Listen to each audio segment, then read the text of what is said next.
गरोदरपणाचा 9 महिन्याचा सुंदर प्रवास या मालिकेतलं हे तिसरं पुष्प, तिसरा व्हिडिओ. 3 महिने झाले, काय काय करायचं. तिसऱ्या महिन्यात तुम्ही डॉक्टरांच्याकडं नेहमीप्रमाणे 1 महिन्याने तपासले जाणार. त्यावेळेस तुमची उलटी मळमळ अजून थोडी सुरू असणार आहे, पण त्याचा आता थोडा थोडा सराव झाला असेल. डॉक्टरांनी दिलेल्या गोळ्यांमुळे, औषधांमुळे, काही घरगुती उपायांमुळे तुमचा उलटी मळमळ बऱ्यापैकी आटोक्यात आली असते, तुम्हाला त्याची सवय झाली असते. मी यावेळेस डॉक्टर तुम्हाला काय काय सांगणार आहे. एकतर दुसऱ्या महिन्यात ज्या रक्ताच्या तपासण्या करणं गरजेचं होतं त्या जर तुम्ही अजून केलेल्या नसतील तर त्या करून घ्या. आणि एक महत्त्वाची सोनोग्राफी या टप्प्यावर आहे, ज्याला NT म्हणजे न्यूक्लियर ट्रान्सल्युसन्सी आणि NB म्हणजे nasal bone, nuclear translucency nasal bone scan असं म्हणतात. याच्यामध्ये काय होतं, ही साधारणपणे 11 ते 14 आठवडे या दरम्यान केली जाते. आता आठवड्याने महिन्यांचा हिशोब थोडा वेगळा असतो बरं का. आपण नेहमी म्हणतो की 3 महिने म्हणजे 12 आठवडे, नाही, 3 महिने म्हणजे 13 आठवडे असतात.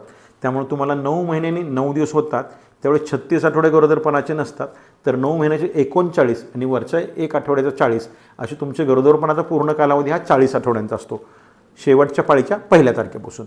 तर 11 ते 14 आठवडे या कालावधीत NT-NB स्कॅन आपण करतो. त्यात काय बघतो, 2-3 महत्त्वाच्या गोष्टी. गर्भपिशवीची तोंडाची लांबी ती कमी असेल तर पिशवीला टाका किंवा इतर काही गोष्टी करायच्या का बघता येतं. गर्भपिशवीला होणारा रक्तपुरवठा, त्यात अडथळा असेल तर त्याच्यावर योग्य ते उपाय डॉक्टर तुम्हाला करून देतील. आणि तिसरं तुम्हाला जे अत्यंत महत्त्वाचं वाटतं ते म्हणजे बाळामध्ये जो काही गुणसूत्रातला संख्यात्मक दोष असेल, म्हणजे तुमचे क्रोमोझोमलमध्ये नंबर्समध्ये काही व्हेरिएशन असेल, अनुप्लॉइड ज्याला असं शास्त्रीय परिभाषेत म्हणतात, तसं काय असेल तर त्याची जोखीम किती हे आपल्याला या सोनोग्राफीत कळतं. म्हणजे बघा, बाळाच्या नाकाचं हाड आत्तापर्यंत तयार झालं असतं, हाड तिथं असतंच, त्यात कॅल्सिफाय होतं आणि बाळाच्या मानेभोवतीच पाणी, सगळ्याच बाळांच्या मानेभोवती पाणी असतं, पण त्याचं प्रमाण किती हे बघून एक कोष्टक असतं आणि त्याच्यामध्ये हे आकडे घालून तुमच्या बाळाला डाऊन सिंड्रोमसारखा गुणसूत्रांचा दोष आहे किंवा नाही हे समजायला आपल्याला मदत होते. पण यात उत्तर हो किंवा नाही असं मिळत नाही, तर तसं होण्याची शक्यता जास्त आहे का कमी याचा अंदाज लावता येतो. ज्या लोकांना शक्यता जास्त आहे असं आपल्याला दिसतं त्यांना आपण पुढच्या तपासण्या सांगू शकतो. आता ह्या NT-NB स्कॅनला एक अजून पूरक तपासणी असते. म्हणजे काय की गुणसूत्रातला दोष जर बघायचा असेल तर नुसती सोनोग्राफी न करता त्याच्याबरोबर त्या आईचं वजन, वय, उंची आणि तिच्या रक्तातले 2 घटक ज्याला डबल मार्कर असं म्हणतात. म्हणजे काय, रक्तातले 2 घटक PAP-A आणि बीटा-HCG या 2 हॉर्मोन्सची पातळी बघितली जाते. मग हे सगळं एकत्र करून हॉर्मोन्सची पातळी, तुमचं वजन, वय, उंची, तुमची सोनोग्राफीचे रिपोर्ट्स, या सगळ्या गोष्टी एकत्र करून एका सॉफ्टवेअरला म्हणजे संगणक प्रणालीला पुरवलं जातं आणि ते सॉफ्टवेअर एक तुमची रिस्क कॅल्क्युलेट करतं. तुमच्या बाळाला डाऊन सिंड्रोमसारखा आजार होण्याची शक्यता आहे का, ही रिस्क कॅल्क्युलेशन असतं. म्हणजे तुमचा जर डबल मार्करचा रिपोर्ट पॉझिटिव्ह आला आहे जर तर तुमचं बाळ लगेच खराब आहे असं अजिबात नाही, ते डॉक्टर तुम्हाला समजावून सांगतील, पण तुम्ही घाबरून जाऊ नका. तर ही महत्त्वाची तपासणी यावेळेस आहे. तसेच अलीकडच्या कालावधीमध्ये तंत्रज्ञान प्रगत झाल्यामुळे 11 ते 14 आठवड्यात बाळाचे काही अनुवांशिक दोष गुणसूत्रात नसलेले, म्हणजे डोक्याची कवटी नसणे, मानेला पाठ्याला काही दोष असणे, किडनीला काही दोष असणे, पोटाच्या आवरणाला काही दोष असणे, हे सुद्धा आजार किंवा व्यंग जर असतील तर आपल्याला समजायला मदत होते. अशा प्रकारचा हा NT-NB स्कॅन असतो. तर हा तुम्ही अवश्य करून घ्या. हां, आता हे झालं तपासण्यांविषयी. बाकीचं काय, तुमचे प्रश्न असतात, डॉक्टर मी प्रवास करू का, मी काय करावं, मी नुसतं झोपून राहू का, तर नाही, नेहमीचे प्रवास असतात ते करायला हरकत नाही.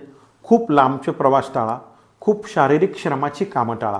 म्हणजे मॅरेथॉन पळू नका किंवा माउंट एव्हरेस्टला जाऊ नका. तुमची रोजची कामं आहेत ते करू शकता. थोड्या विश्रांतीची अधिकची गरज असते. तुम्हाला उलटीसाठी, मळमळ कमी होण्यासाठी ज्या गोळ्या दिल्या असतात त्या गोळ्यांमुळे कधी कधी थोडीशी झोप येऊ शकते, तर तुम्ही झोपला तरी काय हरकत नाही. ग्रामीण भागात विशेषतः काय होतं, काही गैरसमज असतात. ती गरोदर स्त्री जर झोपली तर तिच्या बाळाचं डोकं मोठं होईल, तिला कावीळ होईल का, बाळाला कावीळ होईल का, हे सगळे गैरसमज आहेत. असं काहीही होत नाही. उलट मळमळीमुळे तिला थकवा आला असतो, त्यामुळे तिला थोड्या विश्रांतीची गरज असते. विश्रांती घेतली तरी चालते, पण रोजच्या कामाला काही हरकत नाही. दुसरा एक नाजूक प्रश्न, अशा वेळेस शरीर संबंध टाळलेले बरे असतात. कारण शरीर संबंधांना जे वीर्य योनी मार्गात पडतं त्याच्यात काही प्रोस्टाग्लॅंडिन्स नावाची द्रव्ये असतात, ज्याच्यामुळे कधी कधी गर्भाशयाला कळा सुरू होऊ शकतात. त्यामुळे शरीर संबंध पहिले 3 महिने टाळलेले केव्हाही चांगलं. बाकी खाण्यापिण्याविषयी मी सांगितलंच आहे, तुम्हाला जे आवडेल ते खा, फार तेलकट तिखट खाऊ नका आणि जमेल तेवढं खा, आलं लक्षात. आणि बाकीच्या नातेवाईकांनी थोडंसं तिला खाण्यापासून, तिला खाऊ घालण्यापासून थोडंसं थांबा. 5व्या महिन्यात आपण तिला खाऊ घालूयात. तुमचा NT-NB स्कॅन आणि डबल मार्कर या तपासण्या जर झाल्या असतील, त्याविषयी तुमच्या डॉक्टरने तुम्हाला माहिती दिलेली असेल, तरीसुद्धा तुमच्या मनात काही शंका असेल तर कमेंट सेक्शनमध्ये त्याविषयी जरूर प्रश्न विचारा. आम्ही तुम्हाला मदत करायचा प्रयत्न करू. आमचा चॅनल सबस्क्राईब करा. अग्रज हॉस्पिटल द OG एक्सपर्ट्स. धन्यवाद.